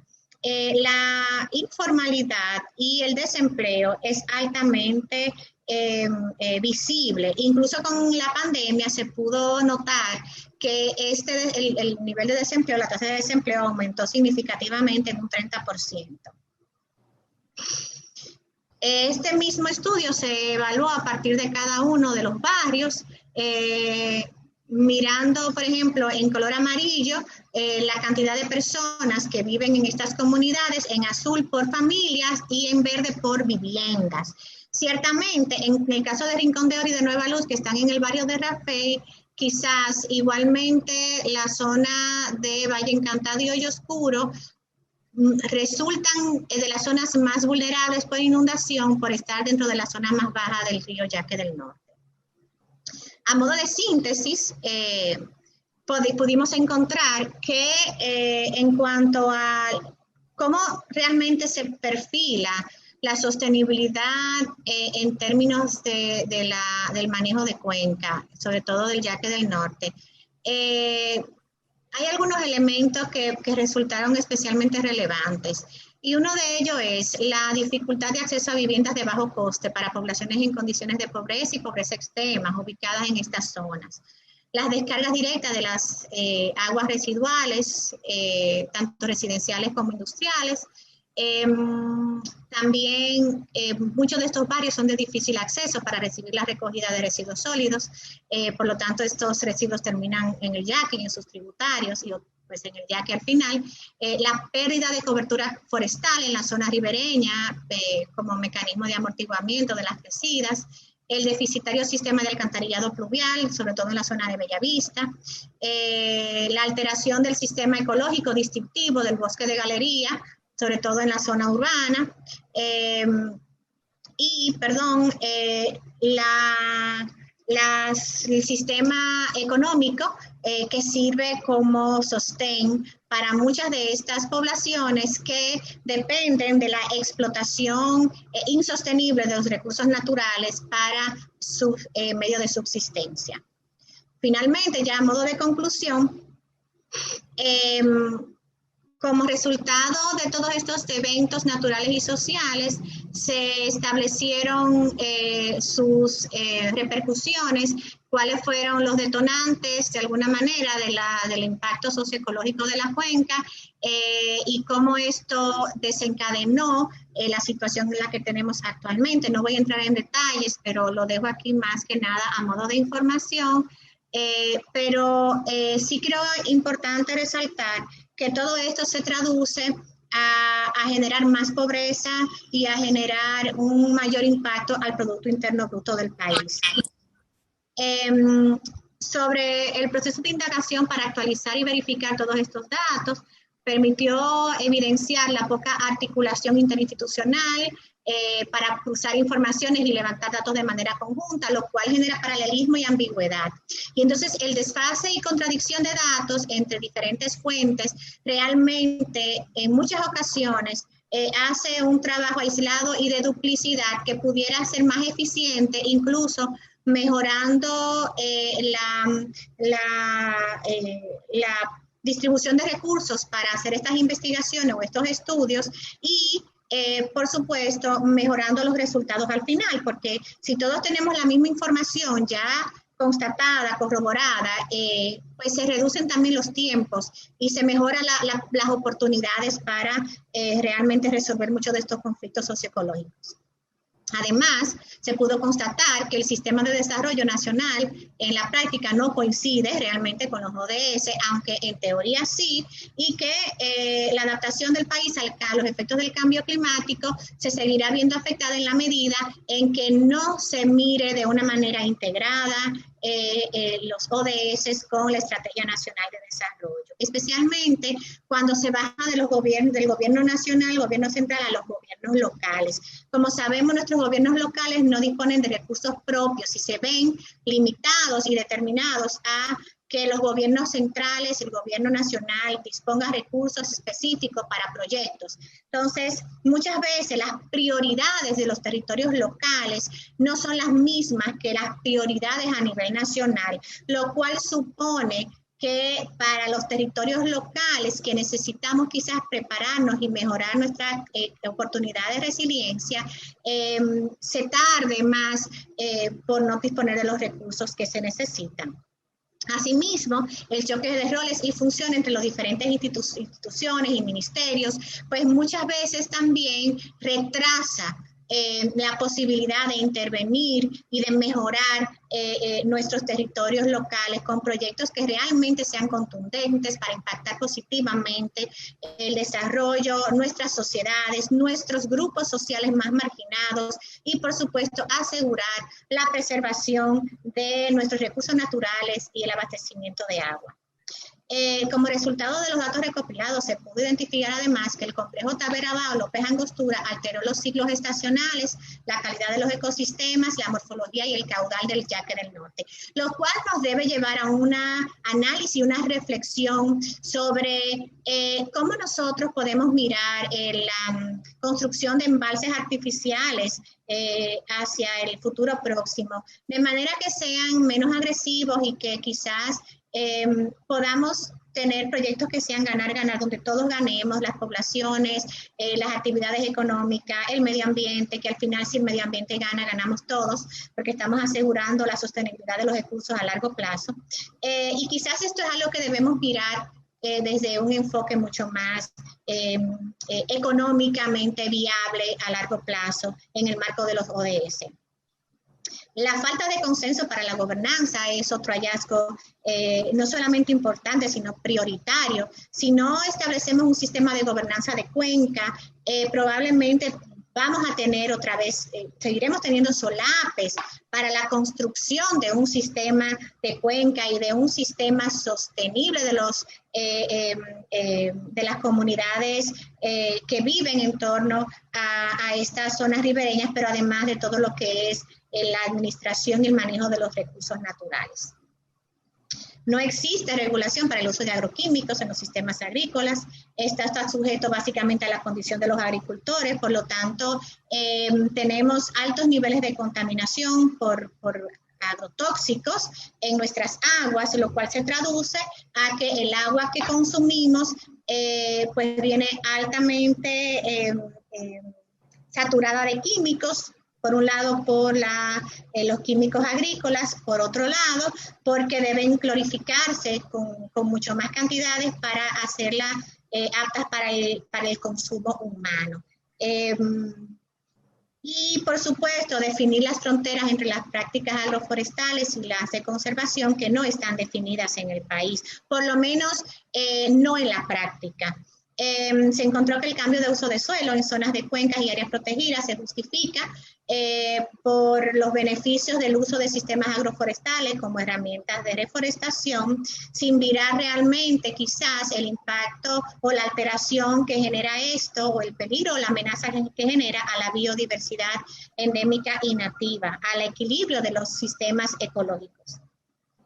Y también que la práctica de los sistemas agroforestales en áreas destinadas a conservación ecológica y zonas de cuenca representó otro factor de alteración de los sistemas naturales, lo cual aumentó significativamente la amenaza de las especies endémicas y redujo la capacidad de prestación de servicios ecológicos. En Santiago vamos a datos crudos. Y según la publicación el año pasado, a final del año pasado de Corazán, la demanda de agua es de cerca de 583.000 metros cúbicos por día, lo que equivale a un déficit del 30% de la demanda de agua. Para el 2025 se proyecta que haya un incremento del 25 al 30% de esta demanda de suministro de agua y asimismo, una reducción significativa en la capacidad de abastecimiento. Muchas comunidades aún no cuentan con sistemas de drenaje pluvial, lo cual esto es un tema también a discusión y que debe integrarse en el sistema de planificación. Y en datos ya a nivel de tabla podemos ver que efectivamente, mientras tenemos un 81% aproximado de cobertura para saneamiento instalada, la capacidad de saneamiento es de un 37% y el déficit de cobertura de agua potable es de un 30%. Entonces, estos datos tienen que decirnos algo, deben llamarnos a algo. Esto es Santiago, pero tenemos situaciones en todo el país en términos de agua. Ciertamente este año se está priorizando el tema agua, es algo bueno, es algo positivo, se está quizás intentando dar otra mirada a lo que es el agua como un recurso vital, no solamente para el consumo humano, pero para todo lo que es la seguridad nacional. Y en el aspecto de APS, de agua potable y saneamiento, quizás la mayor problemática de los sistemas socioecológicos se enmarca en la necesidad de colectar todas las descargas y dirigirlas hacia plantas de tratamiento que estén focalizadas en los diferentes sectores de la ciudad. Para lograr mejores resultados y permanentes es necesaria una visión integrada de la cuenca y de todo su sistema socioecológico, bajo un sistema unificado de trabajo interinstitucional y reorganizar el sistema de recolección de todas las aguas, incluyendo las descargas, tuberías formales, informales, regular las zonas de cuenca, restaurarlas ecológicamente y las reubicaciones dignas de personas sin hacinamientos que no deben estar en zonas que por naturaleza y por ley del mismo río pertenece al río, no importa a nombre de quién esté el título.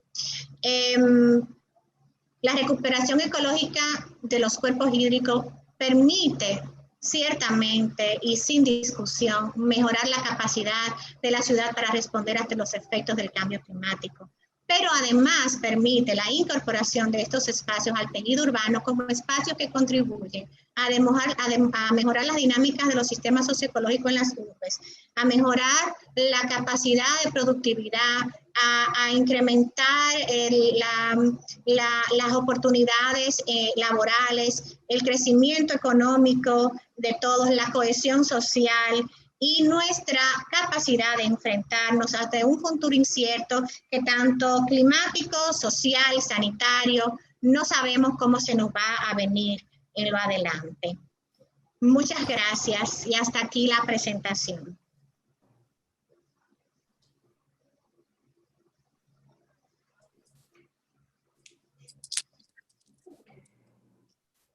Bueno, pues no sé si me escuchan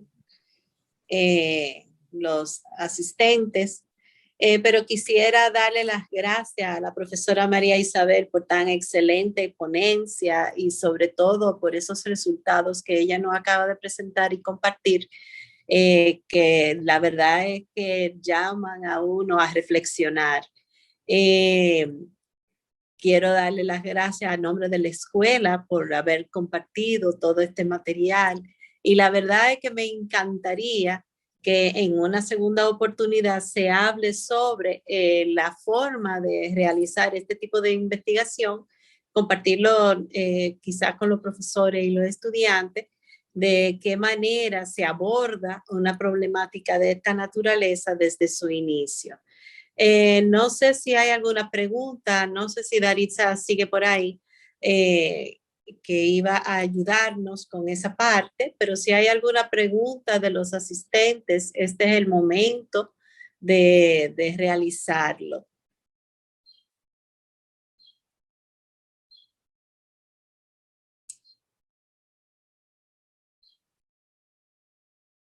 No sé si hay alguna pregunta por ahí. Estoy mirando a los asistentes. Quizás uno de los muchachos que estén trabajando ahora en tesis quieran preguntarle algo a la profesora. Este es el mejor momento para realizarlo. Aquí en el chat están diciendo muy interesante que es un llamado a la reflexión de parte de la arquitecta Pura Miguelina García. Pienso que sí, Pura, porque la verdad es que hay datos ahí que nos abren los ojos realmente. Cuando uno oye y escucha lo que ha sido nuestra evolución y la manera en que nosotros hemos abordado los problemas que tenemos aquí en nuestra ciudad. No sé si Mauricio quiera decirnos o preguntar algo a partir de su visión como magíster en planificación urbana. Mauricio, te veo ahí. Gracias, Rosemary. Felicitar a María Isabel por tan arduo trabajo. Sin dudas que este es un trabajo que queda para los anales de la historia de investigación de Santiago, y yo creo que con un sentir distinto, porque María Isabel es muy proactiva. Yo creo que este no es un estudio que no solamente nos llama a reflexión, sino que como ella es activista y nos impregna de ese sentir a cada uno de nosotros, nosotros tenemos la esperanza de que con este trabajo, de la manera en que ella lo presenta, pues ciertamente se van a mover muchas teclas y algunos resultados seguramente vamos a tener al futuro. Así que muchas felicitaciones por este trabajo y gracias por ponerlo a disposición de nosotros, que es ayudar a nuestra ciudad. Gracias, María Isabel. Gracias, profe Mauricio. De verdad que para mí un placer, y más viniendo de usted, a quien estimo, respeto, admiro muchísimo por su trabajo también como urbanista. De verdad que gratitud para usted por sus palabras. Y sí, ciertamente, cuando me vi en la oportunidad de desarrollar esta investigación, precisamente lo hacía desde el sentir de aportar información valiosa para poder quizás entender desde una panorámica más humana lo que es el manejo de cuenca, lo que es la situación de estos sistemas que no solamente son problemáticas ecológicas, climáticas, son problemáticas sociales que requieren una mirada social humana y que requieren priorizar y poner como protagonista precisamente a las personas, porque las ciudades se hacen para y por las personas. Entonces, si construimos ciudades para y por las personas, se supone que todo lo que debe ser la planificación debe mirarse desde un sentir humano, mirando la sostenibilidad como un lente, una lupa, para poder lograr resultados a corto, mediano y largo plazo, tanto en cada una de sus tres dimensiones. Entonces, sí, esta investigación tenía justamente la intención de dedicar un tiempo a encontrar otras formas de mirar, no solamente identificar las problemáticas y los datos que por supuesto tienen una intención de poner toda esta información en un lugar y que todos los que necesitan encontrarse con información de este tipo de Santiago sepan a dónde irse para poder encontrarlas rápidamente y no pasar una letanía de necesidades de investigación que muchas veces pues son de los primeros obstáculos con los que nos encontramos para poder desarrollar proyectos. ¿Dónde está la información? O sea, ¿qué es lo que tenemos? Hay muchos estudios, ¿dónde están? Y la disparidad de información también es otro tema, pero ciertamente la intención no es los datos, sino ahora, ¿qué podemos hacer con esto y cómo podemos abordarlo desde esa mirada socioecológica en el ámbito sostenible, de la sostenibilidad, de los ODS? Incluso haciendo una autocrítica de cómo nosotros, los arquitectos, los urbanistas, los planificadores, los paisajistas, estamos mirando realmente el desarrollo de nuestras ciudades, desde lo más pequeños que son las familias, o sea, desde esa unidad más pequeña que es la familia o el individuo, hacia los grandes sistemas de ciudad, porque no podemos vernos como país, somos sistemas de ciudad, somos nodos que formamos un país. Entonces, cada ciudad tiene que promover su desarrollo, no puede ser de arriba hacia abajo, tiene que ser de abajo hacia arriba, en donde las personas se coloquen como centro de esa transformación. Entonces, esa es la idea de esta investigación, ciertamente. María Isabel, tú tienes aquí una pregunta. Muchas felicitaciones. Hay varias de parte de diferentes personas. Dilenia Valdés, Pura Miguelina, que manda muchas bendiciones. Aquí hay una pregunta que no veo el nombre de la persona que la hace, pero que dice, y la voy a leer. En una zona donde no exista infraestructura de alcantarillado y de abastecimiento de agua potable, ¿qué usted recomienda que se pueda hacer para resolver la necesidad en la zona de manera ecológica? Sí, de hecho, en Santiago se han evaluado los que son los SUBs, que son colectores de agua pluvial bajo criterios ecológicos. Son infraestructuras verdes como colectores, alcantarillados superficiales, pero que funcionan como colectores para recoger las aguas pluviales y luego sí, pues permitir, hay dos formas. Hay una que es, por ejemplo, son áreas verdes que se usan como zonas naturales de inundación, que cuando hay, por ejemplo, mucha lluvia, estas son las zonas más bajas en los lados de las calles y se utilizan como zonas inundables. Y entonces estas áreas verdes, yo he compartido algunas, por ejemplo, en mi cuenta de Instagram de Ecobay Serrano, algunas soluciones de estas, van drenando lentamente el agua hasta que al subsuelo, por supuesto,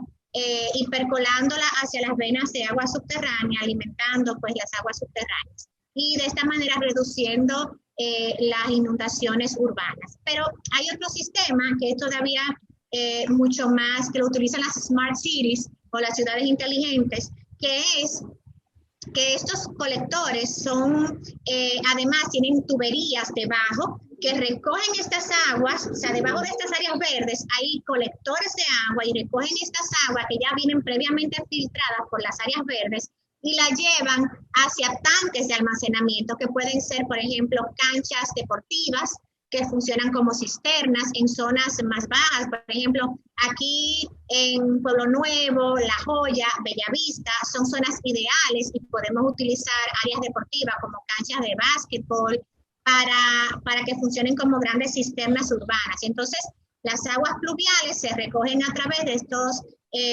colectores naturales, que son áreas verdes, pueden ser con plantas, con árboles, se va percolando por el subsuelo hacia estas grandes tuberías que luego redirigen estas aguas hacia estas cisternas.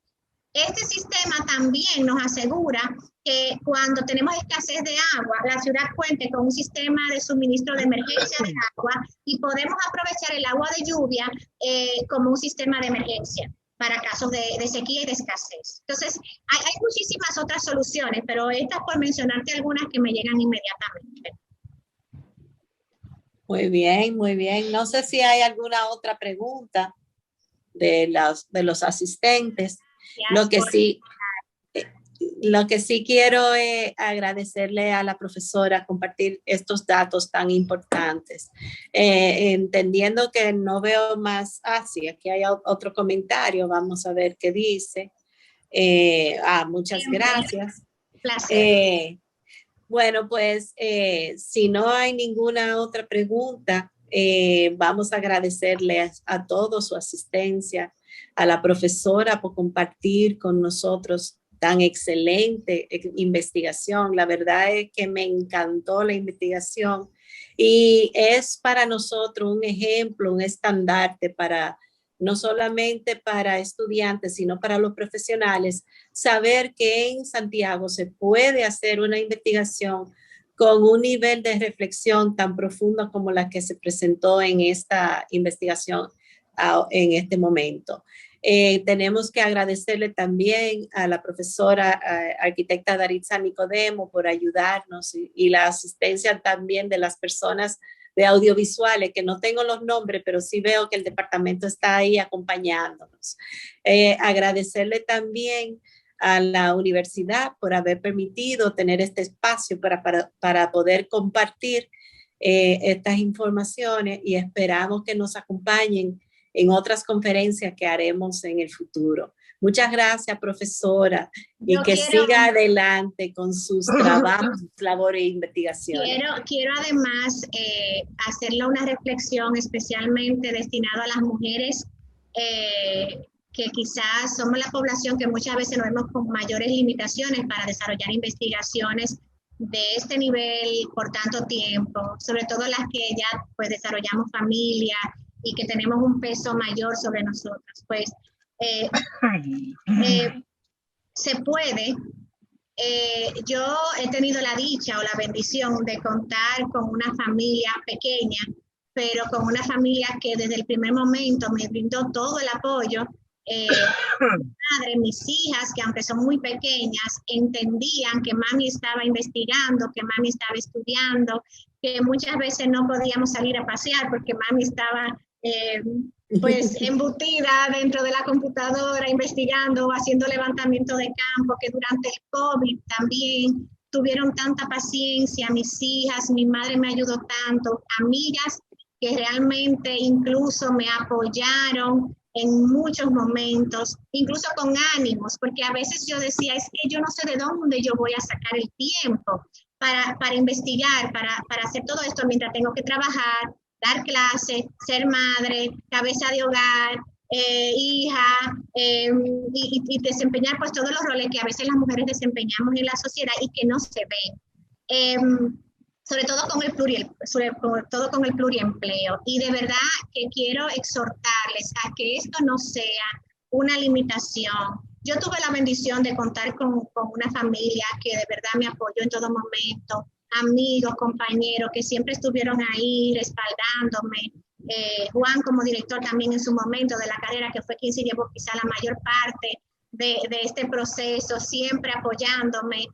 Dariel, que gracias a él, pues verdad, pude realizar el doctorado inicialmente, que a veces para profesores por asignatura también es una limitación que recibir el apoyo, pero que creyeron en mí, la universidad, mi familia, mis amigos, de verdad, eso es valiosísimo y yo no puedo dejar de agradecerlo a tanta gente linda que me apoyó y que les sirva de experiencia, que les sirva de motivación, que siempre que se quiere se puede, cuando uno se planifica, cuando uno se organiza, cuando uno se decide a iniciar un camino y a llevarlo hasta el final, pero siempre apostando a lo mejor, a la calidad, a volver como las relaciones amorosas, a volver a lo que me hizo enamorarme cuando estoy desmotivada o cuando siento que no doy más o cuando llega la catarsis de que me tranqué, no sé ahora hacia dónde ir. Por ejemplo, el momento del COVID, la pandemia. Que su propia limitación muchas veces somos nosotros mismos, nuestras mentes, nuestras emociones nos juegan malas pasadas.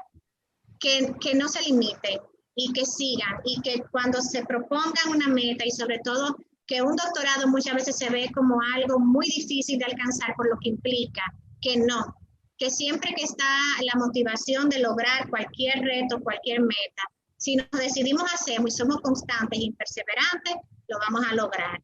Entonces, a las mujeres de este chat, también a los hombres, pero sobre todo a las mujeres que muchas veces nos sentimos más limitadas por todos los aspectos que dije. Ustedes pueden cuando quieren. De verdad, para mí esto fue quizá uno de los mayores retos en ese sentido que he afrontado en mi vida y me ha servido de experiencia a mí misma para demostrarme que cuando se quiere y se hace como se quiere y con los estándares que uno espera, se puede, pero que requiere mucha automotivación, que no va a haber nadie a veces que te dé una palmadita por la espalda y que si uno no se para a veces a hacerse un chocolate, un sándwich, puede pasar 3 días sin comer. Entonces eso también es parte de los mismos obstáculos con los que a veces uno se encuentra, que si uno mismo no se hace las cosas, no sucede. Entonces lo dejo como motivación. Bueno, pues nuevamente muchísimas gracias. Gracias, profesora, por compartir con nosotros, a Audiovisuales, a Daritza por su apoyo y a todos los asistentes que estuvieron con nosotros esta noche. Muchísimas gracias a todos. Gracias. Les damos las gracias y las buenas noches. Adiós. Buenas tardes, bendiciones. Bye.